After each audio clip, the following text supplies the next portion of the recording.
அன்பின் நல்ல பிதாவை இயேசுவின் நாமத்தில் வருகிறோம். தேவனே, இந்த நேரத்துக்காக, இந்த வாய்ப்புக்காக நன்றி செலுத்துகிறோம்.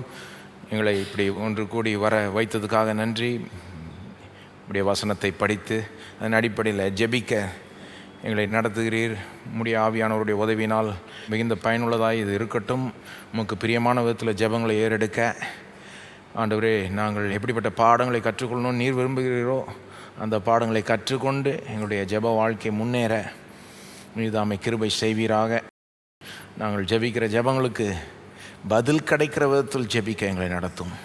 உம்முடைய நாமம் நடக்கிற அத்தனை காரியங்கள் மூலமாக மகிமைப்படட்டும். இயேசுவின் நாமத்தில் ஜெபிக்கிறோம், ஆமென். தயவுசெய்து உட்காரலாம். வெள்ளிக்கிழமை இரவுகளில் நாம் ஒரு வேத பகுதியின் அடிப்படையில் ஜெபிக்க பயிற்சிவிக்கிறோம் இல்லையா? பொதுவாக சங்கீதங்களிலிருந்து ஜெபிப்போம். ஆனால் இப்போ சமீபத்தில் பழைய ஏற்பாட்டில் இருக்கிற சில மாபெரும் ஜெபங்களை எடுத்து அதிலிருந்து சில பாடங்களை கற்றுக்கொண்டு நாம் ஜெபிக்க முயற்சி எடுக்கிறோம். அதுபோல் இன்றைக்கு பழைய ஏற்பாட்டில் இருக்கிற ஒரு மிகப்பெரிய ஜெபம் 1 ராஜாக்கள் 8ஆம் அதிகாரம், அங்கே காணப்படுகிற ஒரு ஜெபத்தை எடுக்க போகிறோம். அதிலிருந்து கற்றுக்கொள்ள வேண்டிய சில பாடங்களை கற்றுக்கொண்டு அந்த விதத்தில் அந்த பாடங்களை அபியாசப்படுத்தி நாம் ஜெபிக்க போகிறோம். 1 ராஜாக்கள் 8ஆம் அதிகாரத்தில் சாலமோன் ராஜா அவருடைய இன்னொரு ஜெபத்தை போன தடவை பார்த்தோம், அது 3ஆம் அதிகாரம் இல்லையா? பட் இது 8ஆம் அதிகாரம். இங்கே என்ன நடக்குதுன்னா, சாலமோன் ராஜா தேவ ஆலயத்தை கட்டி முடிக்கிறார். கட்டி முடித்து ஒரு மாபெரும் ஜெபத்தை ஏறெடுக்கிறார். அந்த ஜெபத்தை நீங்கள் எங்கே பார்க்கலாம்னா 22ஆம் வசனத்திலிருந்து 53ஆம் வசனம் வரைக்கும் பார்க்கலாம். அதுக்கப்புறம் திரும்ப ஜெபிக்கிறார். பட் அந்த பெரிய ஜெபம் அங்கே தான் இருக்குது, 22லிருந்து 53 வரை. இந்த அவ்வளோ பெரிய பகுதியாக இருக்கிறதுனால நான் ஃபுல்லாக வாசிக்கலாம் போகிறது கிடையாது. ஆனால் போக போக ஒரு சில வசனங்களை வாசிப்போம். இந்த வசனங்களை வாசித்து அதெல்லாம் பண்ணுறதுக்கு முன்னால் சில பொதுவான காரியங்களை நான் சொல்கிறது அவசியம். ஏன்னா இது எவ்வளோ பெரிய ஜெபம், இது எவ்வளோ பெரிய ஒரு தருணம், எவ்வளோ பெரிய ஒரு சம்பவம் என்பதை நீங்கள் பாராட்டணும் முதல்ல. அப்போ தான் இதை நீங்கள் பார்க்க வேண்டிய விதத்தில் பார்ப்பீங்க. பழைய ஏற்பாட்டிலே சில மலை உச்சிகள் மாதிரி இருக்குது பாருங்கள். அதில் இது ஒன்று. இமய மலைக்கு போனீங்கன்னா அதில் ரொம்ப ஹைட்டாக சில மலை உச்சிகள் நல்லா தனியாக தெரியும் இல்லையா? இமயமலை ரொம்ப பெரிய மலை, அது ரொம்ப பெரிய மவுண்டன் ரேஞ்ச், நிறைய மலைகள் இருக்குது. ஆனால் அதில் சிலது இன்னும் ரொம்ப ஹைட்டாக இருக்கும், ரொம்ப அதனுடைய உச்சி ரொம்ப வேறு லெவலில் இருக்கும் இல்லையா?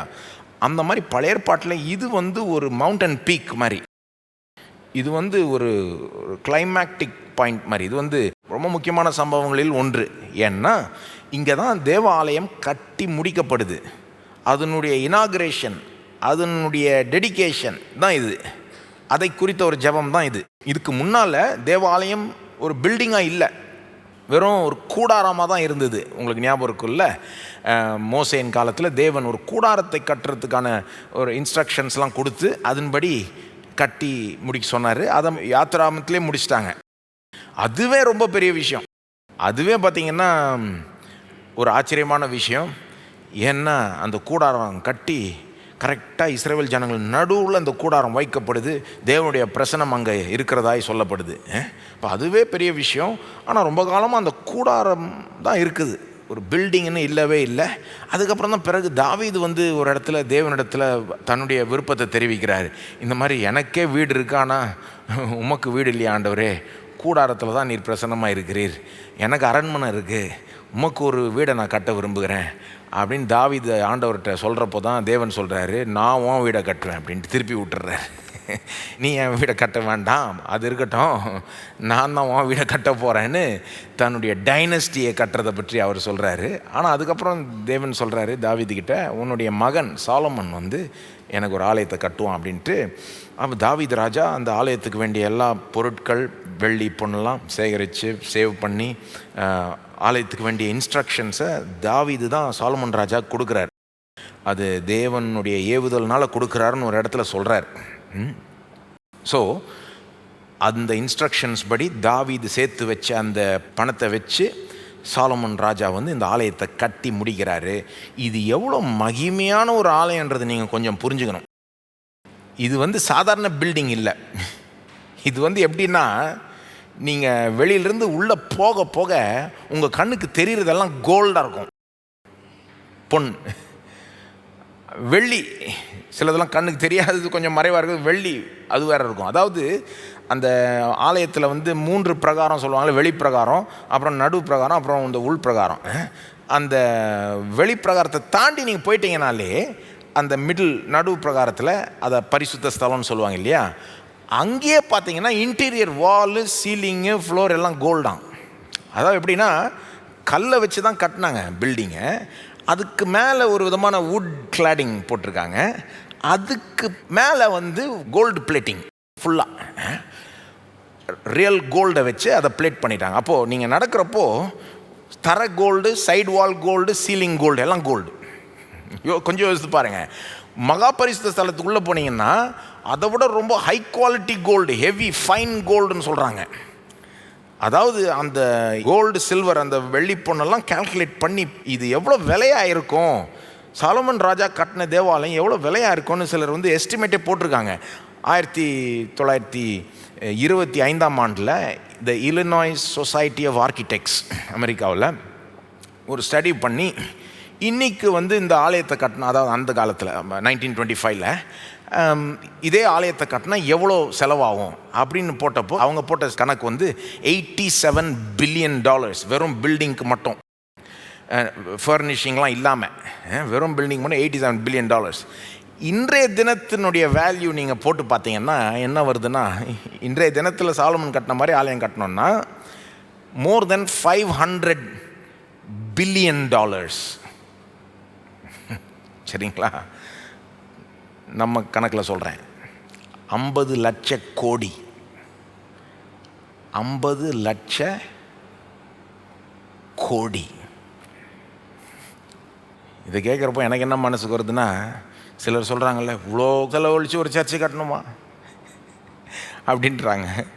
இதுக்கு என்ன சொல்லியிருப்பாங்களோ தெரியல, 50 லட்ச கோடி, அவ்வளோ பிரம்மாண்டமான மகிமையான ஒரு பில்டிங்கை கட்டுறாங்க, கட்டி முடிக்கிறாங்க.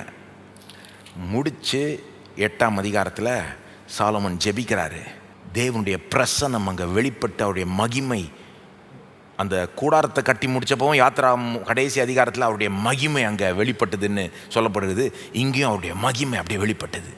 அப்போ தேவனுக்கு இதுக்கு பிடிக்கலான்னு ஒன்றும் கிடையாது, நீ ரொம்ப விலை கொடுத்து கட்டிட்ட நான் வரமாட்டேன் அப்படின்னு சொல்ல அவர் இந்த ஆலயத்தில் அவருடைய பிரசனத்தை வெளிப்படுத்துகிறார். அந்த ஆலயத்தினுடைய டெடிகேஷன் ப்ரேயர் தான் இது. சரி, இது எவ்வளோ பிரம்மாண்டமாக இருந்தாலும், எவ்வளோ சூப்பராக இருந்தாலும், இன்றைக்கி இந்த ஆலயம் இல்லை. ஆக்சுவலாக இந்த ஆலயத்தினுடைய சரித்திரமே ரொம்ப இன்ட்ரெஸ்டிங்கானது. இயேசுக்கு முன்னால் 500 வருஷம் முன்னாலேயே பாபிலோனியர்கள் வந்து இந்த ஆலயத்தை இடித்து போட்டு எரித்து விட்டாங்க, ஒன்றும் இல்லாமல் ஆக்கி விட்டானுங்க. அதுக்கப்புறம் இயேசு வர்றதுக்கு முன்னால் இந்த ஆலயத்தை ரெனோவேட் பண்ணி விட்டாங்க. அதாவது இயேசுடைய காலத்தில், இயேசு போதிக்கிற அந்த காலத்துக்குள்ளே அந்த ரெனோவேஷன் முடிஞ்சிருச்சு. ஏரோது ராஜா வந்து அதை சூப்பராக ரெனோவேட் பண்ணி, சாலமன் கட்டின அளவுக்கு கொண்டு வராட்டிலும் சூப்பராக ரெனோவேட் பண்ணி ஒரு ஒரு ஏன்ஷியன் வேர்ல்டில் ஒரு வண்டர், ஒரு மார்வல் மாதிரி கொண்டு வந்துட்டார் அதை. ஆனால் இயேசு மரித்து உயிர்த்தெழுந்து பரமேறின பிறகு 70 ADயில், கிறிஸ்துவுக்கு பின் 70ஆம் ஆண்டில் ரோமர்கள் வந்து எருசலேமுக்குள்ளே பூந்து திரும்ப அந்த ஆலயத்தை தட்ட வச்சிட்டாங்க, இடிச்சிட்டாங்க. ஒரு கல் மேலே ஒரு கல் இராதபடிக்கு பண்ணிட்டாங்க. ரோமர்கள் அந்த ஆலயத்தை இடிச்சிட்டாங்க. இன்றைக்கும் யூதர்கள் மத்தியில் சிலர் அந்த ஆலயத்தை திரும்ப கட்டணும்னு பிளான்லாம் போட்டுக்கிட்டு இருக்காங்க. அப்படி தான் நினைக்கிறேன், இந்த எஸ்டிமேட்லாம் கூட போட்டாங்க. இப்போ இன்றைக்கி கட்டினா எவ்வளோ ஆகும் அப்படின்ற ஒரு இது. அப்போ இன்றைக்கி அந்த ஆலயம் இல்லை. அப்போது இந்த ஜெபத்தை படித்து என்ன பிரயோஜனம் நமக்கு? இன்றைக்கி நாம் வந்து புதிய ஏற்பாட்டு விசுவாசிகள். இதை நாம் எந்த ஒரு கண்ணோட்டத்தோடு நம்ம இந்த ஜெபத்தை படிக்கணும், இந்த சம்பவத்தை பார்க்கணும், இந்த ஆலயன்ற கான்செப்டை எந்த ஒரு கண்ணோட்டத்தில் நாம் புரிஞ்சுக்கணும் அப்படின்னு நீங்கள் பார்த்தீங்கன்னா, புதிய ஏற்பாடு நமக்கு ரொம்ப தெளிவாக போதிக்குது. புதிய ஏற்பாடு என்ன போதிக்குதுன்னா, இயேசு தான் உண்மையான தேவாலயம்.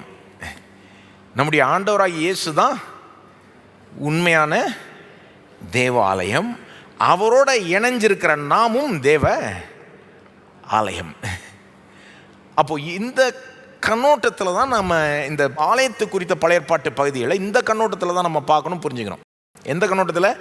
இயேசு தான் உண்மையான தேவ ஆலயம். Jesus is the true temple of God and those in Christ are also the temple of God. இயேசு தான் உண்மையான, இயேசு மெய் ஆலயமாக இருக்கிறதுனால தான் கிறிஸ்துவுக்குள் இருக்கிற நாம் ஆலயமாக இருக்கிறோம். அவர் மெய் ஆலயம் இல்லைன்னா நாம் ஆலயம் கிடையாது. அவருக்குள் இருக்கிறதுனால தான், அவரோட இணைஞ்சிருக்கிறதுனால தான் நாம் ஆலயம். ஆனால் இதனுடைய வேறு என்னன்னா, கிறிஸ்து தான் தேவனுடைய மெய்யான ஆலயம். Christ is the true temple. புதிய ஏற்பாடு நமக்கு ரொம்ப தெளிவாக போதிக்குது பாருங்க. பழைய ஏற்பாட்டில் இருக்கிற மிகப்பெரிய சம்பவங்கள் மட்டும் இல்லை, மிகப்பெரிய காரியங்கள், ஆலயம் போன்ற காரியங்கள் எல்லாமே கிறிஸ்துவை பற்றியது தான். பழைய ஏற்பாட்டு தேவாலயத்தை பற்றி கிடையாது. ஆக்சுவலாக அது கிறிஸ்துவை பற்றி, கிறிஸ்துவை நமக்கு எடுத்து காட்டுது, சுட்டி காண்பிக்குது. கிறிஸ்துவை பற்றி சில காரியங்கள் நமக்கு போதிக்குது. ஆலயத்தை பார்த்தா கிறிஸ்துவை பார்க்கணும். ஆலயத்தை பார்த்துட்டு கிறிஸ்துவை நினைக்கலன்னா நம்ம கோட்டை விட்டுட்டோம்னு அர்த்தம். கிறிஸ்து தான் தேவனுடைய ஆலயம் என்று நான் சொல்லலாமா? அதுக்கு ஆதாரங்கள் இருக்கா பைபிளில்? நிச்சயமா இருக்கு. இயேசுவே தம்மை அப்படி அழைத்து கொண்டார். யோவான் 2:19 பாருங்க. இயேசு அவர்களுக்கு பிரதியுத்தரமாக, இந்த ஆலயத்தை இடித்து போடுங்கள், 3 நாளைக்குள்ளே இதை எழுப்புவேன் என்றார். இது உங்களுக்கு தெரியல, இந்த ஆலயத்தை இடிச்சு போடுங்க, 3 நாள் எழுப்புவேன் அப்படின்றாரு. அவங்க உடனே கோச்சிக்கிட்டாங்க. ஏன்னா ஏரோது ரெனோவேட் பண்ண ஆலயமே சூப்பராக இருக்கும். என்ன இவ்வளோ வருஷம் இவ்வளோ பணம் செலவழித்து ஆலயத்தை சூப்பராக கட்டினா இடிச்சா நீ 3 நாளில் கட்டிடுவியா அப்படின்னு கோவப்படுறாங்க இயேசு மேலே. யோவான் நமக்கு இயேசு என்ன அர்த்தத்தில் சொன்னார்னு சொல்கிறாரு பாருங்க. யோவான் 2:21 வாசிங்க. அவரோ தம்முடைய சரீரமாகிய ஆலயத்தை குறித்து பேசினார். எதை பற்றி பேசினார்? சரீரம், தம்முடைய. அவர் அந்த பில்டிங்கை பற்றியே பேசலை. அவன் கோச்சிக்கிட்டான். ஆனால் அவர் தம்முடைய சரீரமாகிய ஆலயத்தை பற்றி பேசினார். தம்முடைய சரீரம் சிலுவையில் அறையப்படும், 3ஆவது நாள் தானே உயிரோடு எழும்புவார். அதை சொல்ல வராரு. அவனுக்கு புரியவே இல்லை. தம்மை ஆலயமாக பேசிக்கொள்கிறாரு. அவங்க மனசுக்கு அது எட்டவே இல்லை. ஆனால் நம்முடைய மனசுக்கு அது எட்டணும்ல, நமக்கு புரியணும். அது இயேசு தான் ஆலயம், இயேசு தான் ஆலயம்னு புதிய ஏற்பாடு பல விதத்தில் சொல்லுது. மத்தேயு 12:6 இயேசுவே இன்னொரு இடத்துல சொல்கிறார். மத்தேயு 12:6 பாருங்க. தேவாலயத்திலும் பெரியவர் இங்கே இருக்கிறார் என்று உங்களுக்கு சொல்லுகிறேன். தேவாலயத்திலும் பெரியவர் இங்கே. ஐயோ, நீங்கள் அந்த மாதிரி சொன்னீங்கன்னா கல்லெடுத்து அடிச்சிருவாங்க அந்த காலத்தில். ஏன்னா அவங்கள பொறுத்த வரைக்கும் ஆலயம் தான் பெருசு, அங்கே தான் தேவனே இருக்கிறாரு. அப்போ தேவாலயத்தோட பெரியவர் இங்கே இருக்கிறான்னு நீங்கள் சொன்னால் எப்படி எடுத்துப்பாங்கன்றீங்க? ஆனால் தான் அந்த யூத மத தலைவர்களுக்கெல்லாம் இயேசுவை பிடிக்கல. என்ன இந்த அளவுக்கு உயர்த்தி பேசுகிறாரு அப்படின்னு. என்ன சொல்ல வர்றாரு? எப்பா நான் வந்துட்டேன்னா ஆலயம் பிரயோஜனம் இல்லை, நான் தான் விஷயன்றாரு. ஆலயத்தை விட பெரியவர் நான்.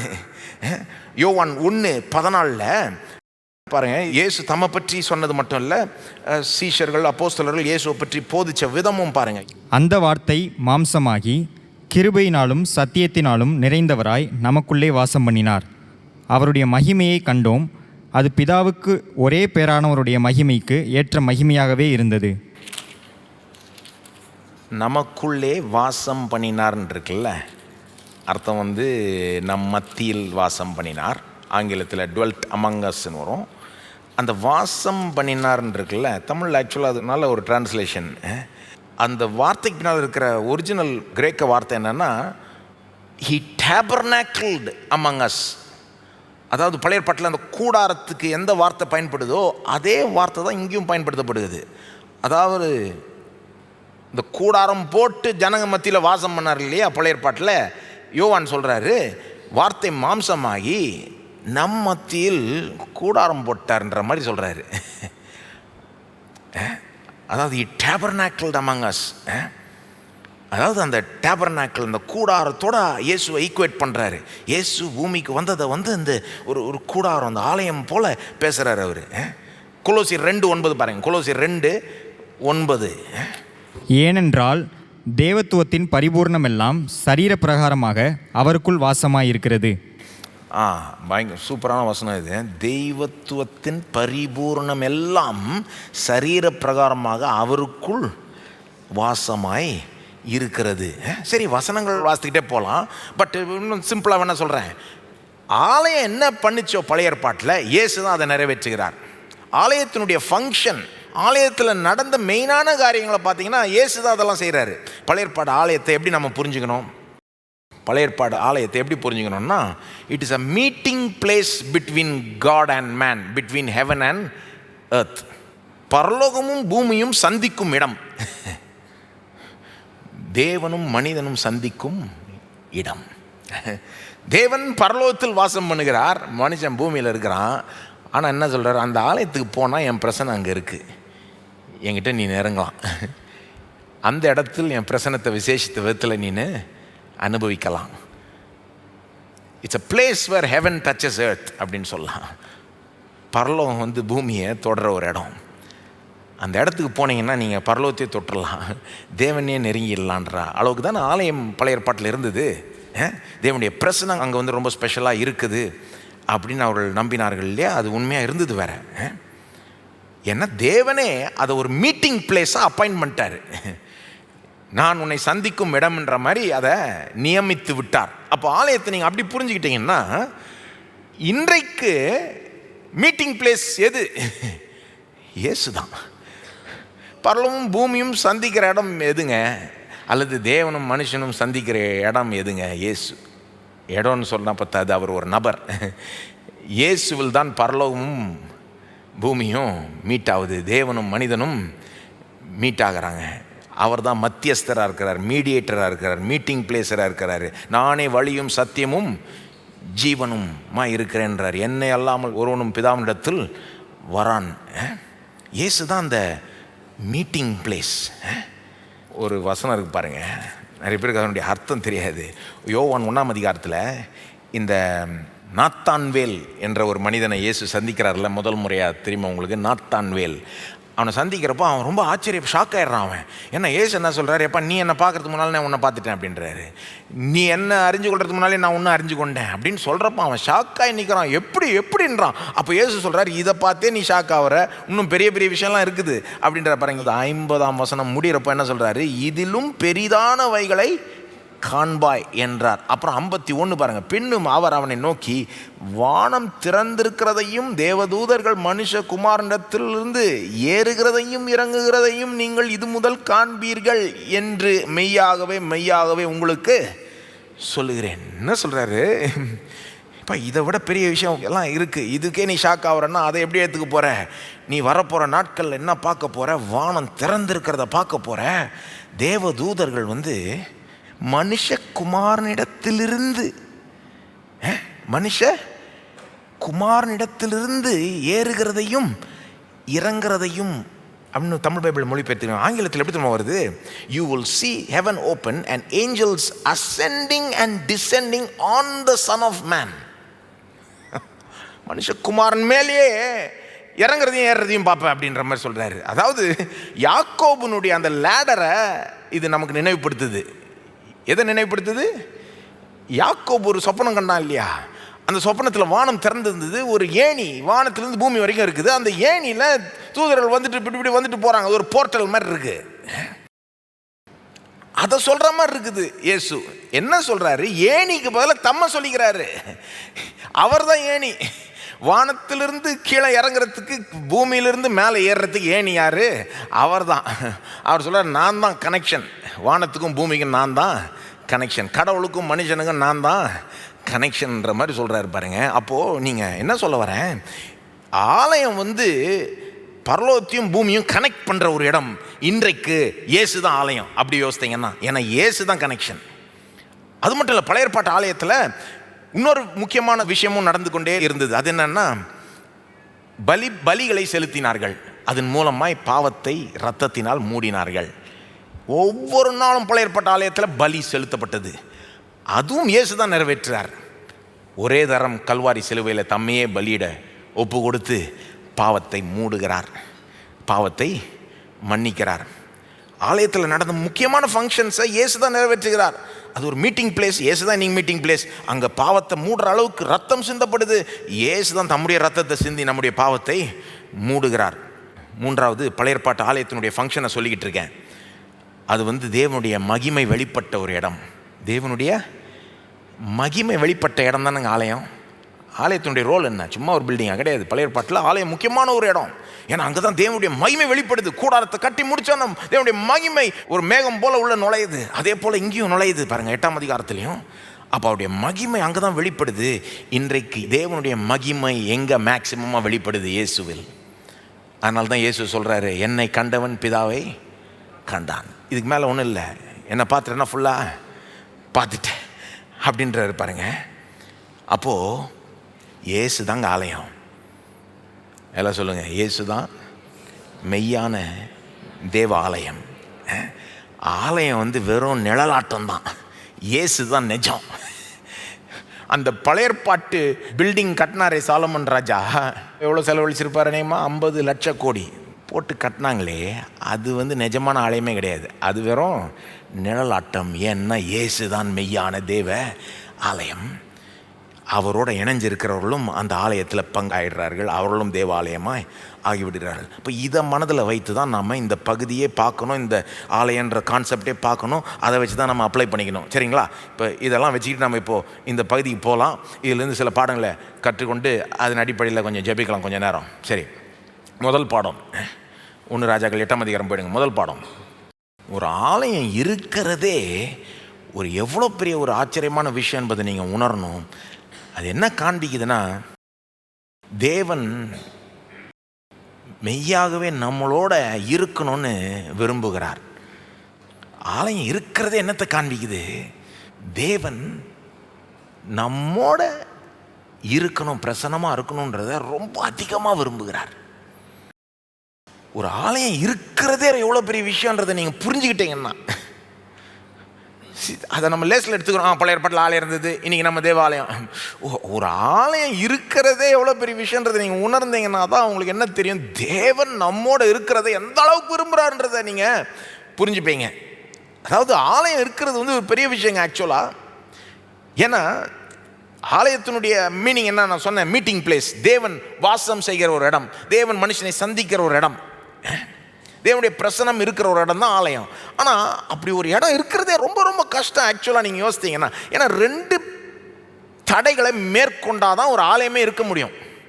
2 தடைகள். என்ன தடைகள்? 2 ப்ராப்ளம். ஒன்று வந்து சைஸ் ப்ராப்ளம், ஒன்று வந்து சென் ப்ராப்ளம். ஒன்று வந்து சைஸ் ப்ராப்ளம், இன்னொன்று வந்து சின் ப்ராப்ளம். சைஸ் ப்ராப்ளம்னா, அவர் ரொம்ப பெரியவர், அவரை கொண்டு வந்து ஒரு பில்டிங்கில் அடக்க முடியாது. அவர் ரொம்ப ரொம்ப பெரியவர், அவரை கொண்டு வந்து ஒரு பில்டிங்கில் நீங்கள் அடக்கவே, நீங்கள் 50 லட்சம் கோடி செலவழித்து கட்டினா கூட அவர் அதில் அடக்க முடியாது என்பதை சாலமன் ராஜா அங்கே உணர்றார் பாருங்க. 1 ராஜாக்கள் 8ஆம் அதிகாரத்தில் 27ஆம் வசனத்தில் இந்த சைஸ் ப்ராப்ளத்தை சாலமன் ராஜா உணர்றார் பாருங்க. 50 லட்சம் கோடி கொடுத்து கட்டிட்டு இது அவர் மனசில் இருக்குது. 27ஆம் வசனம், தேவன் மெய்யாக பூமியிலே வாசம் பண்ணுவாரோ? இதோ வானங்களும் வானாதி வானங்களும் உம்மை கொள்ளாதே, நான் கட்டின இந்த ஆலயம் ஏமாத்திரம். 50 லட்சம் கோடி கொடுத்துட்டு சொல்கிற வார்த்தையா இது? கொஞ்சம் யோசித்து பாருங்க. இவ்வளோ பிரம்மாண்டமாக மகிமையாக பில்டிங்கை கட்டிட்டு அவர் என்ன சொல்கிறாரு, நீர் இங்கே இருக்க முடியுமா? உண்மையிலே நீர் பூமியில் வாசம் பண்ணுவீரா? இது சாத்தியமா? ஏன்னா வானங்களும் வானாதி வானங்களும் உண்மை கொள்ளாதே, ஒரு பில்டிங்குள்ளே எப்படி அடக்குவது? நீர் பெரியவர், நீர் மகிமையானவர், வானாதி வானமே உண்மை அடக்க முடியாதுன்னா அப்போ நான் கட்டின இந்த ஆலயம் ஏமாத்திரம். இந்த பகுதியிலே பார்த்தீங்கன்னா அந்த பில்டிங்குடைய பிரம்மாண்டம்லாம் இங்கே பார்க்க முடியாது. 8ஆம் அதிகாரத்தில் பார்க்க முடியாது. அது பார்க்கணுன்னா முந்தின அதிகாரம் போகணும் கொஞ்சம் அங்கெல்லாம். அந்த இனாகுரேஷன் டெடிகேஷனில் பில்டிங்குடைய பிரம்மாண்டத்தை பெருசாக பேசவே இல்லை இவங்க. எப்படி பேசுகிறாருன்னா, நீர் ரொம்ப பெரியவர், நீர் இதில் எப்படி இருக்க முடியுன்ற மாதிரி பேசுகிற பாருங்க. 22ஆம் வசனம் பாருங்க.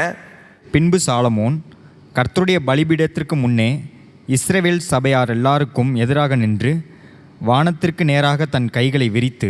ஒரு நிமிஷம். சாலமன் ராஜாவுனுடைய அந்த ஒரு பாஸ்டர், ஃபிசிக்கலாக அவர் எப்படி நிற்கிறாரு அப்படின்றத கொஞ்சம் அங்கே நீங்கள் யோசித்து பாருங்களேன். எல்லாருக்கும் முன்னாலேயும் பலிபீடத்துக்கு முன்னே இஸ்ரவேல் சபையார் எல்லாருக்கும் முன்னால் எதிராக நின்று வானத்துக்கு நேராய் தன் கைகளை விரித்து இப்படி நிற்கிறார் ராஜா. இதை விடுங்க, 54ஆம் வசனம் பாருங்கள். 54, அதாவது தேவன் எவ்வளோ பெரியவர் என்பது எப்படி எப்படி வருது பாருங்க இங்கே. சாலமோன் கர்த்தரை நோக்கி இந்த ஜெபத்தையும் வேண்டுதலையும் எல்லாம் செய்து முடித்த பின்பு அவன் கர்த்தருடைய பலிபீடத்திற்கு முன்பாக தன் கைகளை வானத்திற்கு நேராக விரித்து முழங்கார் படியிட்டிருந்ததை விட்டெழுந்து. அப்படின்னா இங்கே சொல்லுது முழங்கால் படிட்டு இருந்தாருன்னு. தேசத்தினுடைய ராஜா, எல்லா ஜனங்களும் நிற்கிறாங்க, அவங்களுக்கு முன்னால் ஒரு முழங்காலில் இப்படி இருக்கிறார். கொஞ்சம் யோசிச்சு பாருங்க, அது என்ன காண்பிக்குது உங்களுக்கு? அவர் வேற லெவல், ராஜா வேற லெவல். அதாவது தேவன் பெரியவர்ன்ற உணர்வு சாலமோன் ராஜாவுக்கு ரொம்ப ரொம்ப பயங்கரமாக இருக்குது. இந்த இடத்துல ஆலயம் பிரம்மாண்டமாக ஜொலிக்குது, கோல்டு. ஆனால் அவருடைய மனசில் யார் பெரியவர்? தேவன் தான். அதை வார்த்தைகளாலே சொல்கிறார் பாருங்க. 23ஆம் வசனம் ஜெபத்தை தொடங்குறப்போ எப்படி தொடங்குறாரு பாருங்க. இஸ்ரவேலின் தேவனாகிய கர்த்தாவே, மேலே வானத்திலும் கீழே பூமியிலும் உமக்கு ஒப்பான தேவன் இல்லை. மேலே வானத்திலும் கீழே பூமியிலும் உமக்கு ஒப்பான தேவன் இல்லை. என்ன சொல்ல வரேன்? சாலமன் ராஜாவுக்கே நல்லா தெரியுது, வானங்கள் அவரை கொள்ள முடியாது. வானம் வந்து அவருடைய சிங்காசனம், பூமி வந்து அவருடைய பாதபடி. அவரை எந்த ஒரு பில்டிங்லையும் நீங்கள் அடக்க முடியாது. எவ்வளோ பிரம்மாண்டமாக காட்டினாலும் அதெல்லாம் பத்தாது. அவர் ரொம்ப பெரியவர். அப்போ எப்படி இவ்வளோ பெரியவர் இவ்வளோ சின்ன பில்டிங்கில் வந்து பிரசன்னமாக இருக்க முடியும்? இது ஒரு ப்ராப்ளம்ங்க. இந்த தடையை தாண்டி போகணும். தேவன் நம்மோட இருக்கணும்னா இறங்கி வரணும். இந்த மாதிரி நீங்கள் யோசித்து பாருங்க. இது இயேசுவில் தான் நிறைவேறுது. எப்படி நிறைவேறுது? ஏன்னா ஆலயம் வந்து பில்டிங் கிடையாதுங்க, ஆலயம் இயேசு. முழுக்க முழுக்க தேவனாகிய இயேசு மனு அவதாரம் எடுத்து நம் மத்தியில் வாசம் பண்ணார். வார்த்தை மாம்சமாகி நம் மத்தியில் வாசம் பண்ணார். தெய்வத்துவம் முழுவதும் அவரில் அடங்கி இருந்ததுன்னு கொலோசியர் 2:9 சொல்லு. திரும்ப அந்த வசனம் கொலோசியர் 2:9 பாருங்க. ஏனென்றால் தேவத்துவத்தின் பரிபூர்ணமெல்லாம் சரீர பிரகாரமாக அவருக்குள் வாசமாயிருக்கிறது. தெய்வத்துவத்தின் பரிபூர்ணம் எல்லாம்னா பாதி கடவுள் மட்டும் இயேசுக்குள்ள இல்லை. தெய்வத்துவத்தின் பரிபூர்ணம் எல்லாம் முழுக்க முழுக்க அவர் தேவனா இருந்தார். அந்த தெய்வீக தன்மை முழுசா அவருக்குள்ள இருக்கு. தெய்வத்துவத்தின் பரிபூர்ணம் எல்லாம் சரீர பிரகாரமாக அவருக்குள் வாசமாய் இருக்கிறது. கொஞ்சம் நம்முடைய ஆண்டவராக இயேசு எப்படி இருந்திருப்பாருன்னு கொஞ்சம் நினச்சி பாருங்க. அவரை யாரும் ஃபோட்டோ பிடிக்கல, நல்ல வேலை, எல்லாம் ஃபோட்டோ வணங்கிட்டு இருப்பாங்க இல்லையா? ஆனால் அவர் எப்படி இருந்திருப்பாருன்னு கொஞ்சம் அப்படியே கற்பனை செஞ்சு பாருங்களேன். அந்த காலத்தில் ஒரு யூத மனுஷன் எப்படி இருந்திருப்பாரோ அப்படி தான் இருந்திருப்பார். சிலர் நினச்சிக்கிறாங்க இயேசு மேலே அப்படி ஒரு ஹேலோட நடந்துகிட்டு இருந்தார், அப்படியே ஒரு பிரகாசம். அப்படிலாம் கிடையாது. பார்த்தீங்கன்னா ஒரு சாதாரண யூத மனிதன் மாதிரி தான் தோன்றினார். அவர் பேச ஆரம்பித்தா, செய்ய ஆரம்பித்தா தான் தெரியுதோ இவர் சாதாரண மனுஷன் இல்லைன்னு. ஆனால் தோற்றம் வந்து சாதாரண மனுஷன் மாதிரி தான் இருந்தார். என்ன ஹைட் இருந்திருப்பார்னு நினைக்கிறேங்க? எனக்கு தெரியல, சும்மா நான் கெஸ் பண்ணுறேன். ஏறக்குறை ஒரு 6 அடி மேலே கீழே இருந்திருக்குமா? தெய்வத்துவம் முழுவதுமே அதுக்குள்ள அடங்குற மாதிரி தேவன் பண்ணிட்டார். எப்படி அற்புதங்க இது! வானங்கள் கொள்ள முடியாத, பூமி கொள்ள முடியாத தேவனை இயேசு முழுமையாய் வெளிப்படுத்துகிறார். ஏன்? அப்போதான் நம்மளை ரீச் பண்ண முடியும், அப்போதான் நம்மளோட ரிலேட் பண்ண முடியும். அவர் பெரியவரா, எல்லாத்தையும் தாண்டி எல்லாத்தையும் கடந்து இருந்தவராகவே இருந்தாருன்னா நம்மளோட ரிலேட் பண்ணவே முடியும். என்ன பண்ணுறாரு? நம்ம லெவலுக்கு இறங்கி வராரு.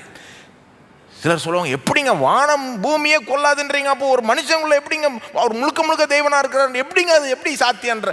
எனக்கு எப்படின்னு தெரில, ஆனால் சாத்தியம் தெரியும். ஏன்னா அவரால் எல்லாம் கூடும். ஏங்க, ரொம்ப மேலே லெவலில் இருக்கிறவங்க கீழே இறங்கி வர முடியும், கீழே இருக்கவங்க தான் மேலே. அதாவது எந்த விதத்தில் சொல்கிறேன்னா, மனுஷன் வந்து பூனை மாதிரி நடந்துக்கலாம், ஆனால் பூனை வந்து மனுஷன் மாதிரி நடந்துக்க முடியாது இல்லை. சில மனிதர்கள் பூனை மாதிரி நடந்துக்கிட்டு திரிகிறாங்கன்னு நான் கேள்விப்படுறேன். நீங்கள் நம்ப மாட்டீங்க. உண்மையிலே மனுஷனால் முடியும், கீழே இறங்கி போக முடியும். ஒருத்தர் வந்து தங்களுடைய நிலையை காட்டணும், கீழே இறங்கி ஓரளவுக்கு போக முடியுங்க. ஆனால் அந்த பூனை மனுஷன் மாதிரி ஒரு நாளும் அது சாத்தியமே.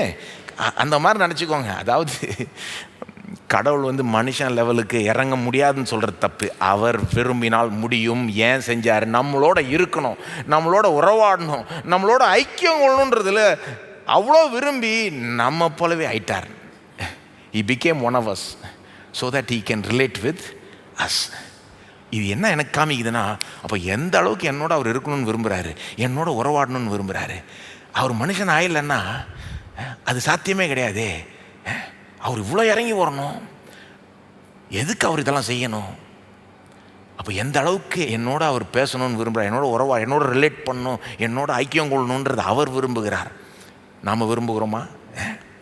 நான் சொல்கிறேன் கேளுங்க, நாம் அவரோட இருக்கணுன்றதை விரும்புகிறத காட்டிலும் அவர் நம்மோட இருக்க விரும்புகிறார். அதுதான் இயேசு வெளிப்படுத்துகிறார். எப்பா உன்ன மாதிரி ஒரு ஆளை வந்துட்டேன் நான், வா பேசலாம், வா உறவாடலாம், வா ஐக்கியம் கொள்ளலாம், வா அப்படின்றாரு. சைஸ் ப்ராப்ளம் இயேசுவில் ஓவர் கம் பண்ணுறாரு, சின் ப்ராப்ளமையும் ஓவர் கம் பண்ணுறாரு. சைஸ் ப்ராப்ளம் ஓவர் கம் பண்ணிட்டா பத்தாது, கடவுள் மனுஷனாகவே வந்துட்டா கூட பத்தாது. ஏன்னா மனுஷன் பாவி, கடவுள் பரிசுத்தர். அப்போ அவன் பாவத்தை போக்கி அவனை நீதிமானாக்கணும், அவனை கடவுளுக்கு முன்பாக தகுதிப்படுத்தணும். ஆனால் அதுக்கு கல்வாரி சிலுவையில் போய் அவர் மரிச்சாதான் உண்டு. அதையும் செஞ்சு பாவ ப்ராப்ளமையும் மேற்கொண்டு இப்போ வா என்கிட்ட வா, நீ தைரியமாக வான்றாரு. அவர் கல்வாரி சிலுவையில் மரித்தப்போ சுவிசேஷ எழுத்தாளர்கள்லாம் சொல்கிறாங்க, மத்தேயு மார்க்கெல்லாம் வாசித்தீங்கன்னா, கடைசியாக அவர் சிலுவையிலேருந்து கத்துறப்போ அந்த திரைச்சீலே ரெண்டாக கிழிஞ்சுது. ஆலயத்தில் இருக்கிற அந்த திரைச்சீலை ரெண்டாக கிழிந்து என்னத்தை காண்பிக்குது? யார் வேணா இப்போ கடவுள்கிட்ட வரலாம். சிலுவையின் மூலமாக சிந்தப்பட்ட இரத்தத்தின் மூலமாக இயேசுவின் மூலமாக யார் வேணா தேவனிடத்தில் நெருங்கலாம். அவர் நம்மக்கிட்ட வந்துட்டார் மனு அவதாரம் எடுத்து. அப்புறம் சிலுவையின் மூலமாக இப்போ நம்மளை பார்த்து சொல்கிறார், இப்போ நீ வா என்கிட்ட. பாவம் இனி ஒரு பிரச்சனையே கிடையாது. சைஸ் ப்ராப்ளம், சின் ப்ராப்ளம் எல்லாத்தையும் மேற்கொண்டு தேவன் என்னத்தை வெளிப்படுத்துகிறார்? இதன் மூலமாக நான் உன்னோட இருக்க விரும்புகிறேன், உன்னோட நான் உறவாட விரும்புகிறேன், உன்னோட ஐக்கியம் கொள்ள விரும்புகிறேன், உன்னோட பேச விரும்புகிறேன், நீ என்னோட பேசணும்னு நான் விரும்புகிறேன். உனக்கும் எனக்கும் ரொம்ப அந்த அளவுக்கு ஒரு க்ளோஸான ஒரு உறவு இருக்கணுன்றத நான் விரும்புகிறேன்னு வெளிப்படுத்துகிறார். எவ்வளோ ஆச்சரியமான விஷயம். முதல்ல இந்த ஆலயம் எனக்கு இந்த பாடத்தை தான் போதிக்குது. ஆலயம்னு ஒன்று இருக்குதுனாலே அது என்னத்தை காண்பிக்குது? தேவன் நம்மோட இருக்க விரும்புகிறார். அதுக்கு தடையாக என்ன இருந்தாலும் அதெல்லாம் மேற்கொண்டு நான் வந்துடுறேன் அப்படின்றாரு. சரி பண்ணிடலாம், ஒன்றா சேர்ந்துடலாம். இதுதான் தேவனுடைய ஆட்டிடியூட். உங்கள் ஆட்டிடியூட் எப்படி இருக்குது? நன்றி செலுத்துவோமா தேவனுக்கு? ஸ்தோத்திரம். இதை உணர்ந்து நன்றி செலுத்துவோம். ஆலயம்னு ஒன்று இருக்குனாலே, இயேசுன்னு ஒருத்தர் இருக்காருனாலே, அவர் இதெல்லாம் நமக்கு செஞ்சிருக்கிறார்னாலே அது என்னத்தை காண்பிக்குது? தேவன் நம்மோட இருக்க விரும்புகிறார், நம்மோட உறவாட விரும்புகிறார். ஓ கடவுள் யார்? அவர் எங்கேயோ, எனக்கும் அவருக்கு சம்மந்தம் இல்லைன்னு நம்ம யாரும் சொல்லவே முடியாது. அவர் நம்மளை மாதிரியே மனுஷனாகி வந்துட்டார். அது மட்டும் இல்லை, பாவம் ஒரு தடையாக இருக்கக்கூடாதுன்னு நமக்காக ரத்தம் சிந்தி உயிரையே கொடுத்தவர். இவ்வளவும் ஏன்? நாம் அவரோட க்ளோஸ் ஆகணும், அவர்கிட்ட நெருங்கணும். ஸ்தோத்திரம் ஆண்டவரே, எங்களை நீர் இவ்விதமாக இவ்வளோ விரும்பினதற்காக ஆண்டவரே, எங்களுக்கு என்ன சொல்கிறதுனே தெரில. நாங்கள் ஆச்சரியப்பட்டு நிற்கிறோம். ஏன் இவ்வளோ எங்களை விரும்புகிறீர்?